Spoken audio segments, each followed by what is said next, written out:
अस्सलाम वालेकुम। तहसील कैदाबाद वाले हो, शिमार शहर वाले हो, यकीन मनो दिलों खुशी हुई है, इतनी खुशी हुई है भाई मैं अपनी खुशी का इजहार ना कर सकता। शिमार टीम नू जितने लोग सपोर्ट करने वाले हैं, जितने लोग शिमार टीम के फैन हैं, तहसील कैदाबाद के अंदर मैं उन्होंने सलूट पेश कर रहा क्योंकि थोड़ा बिरा भी शिमार टीम नू सपोर्ट करने वास्ते आया है।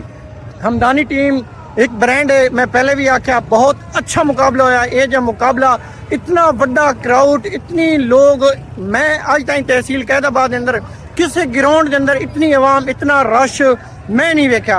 तो बाकी जड़े हैं इंतजामिया जड़े टूरनामेंट नू इत्थे ताईं लैके आए, पाकिस्तान लेवल के खिलाड़ी तहसील कैदाबाद के अंदर आए, जेडे इंतजामिया जेडे अंपायर हैं, कोई हिक रोला भी नहीं बढ़िया।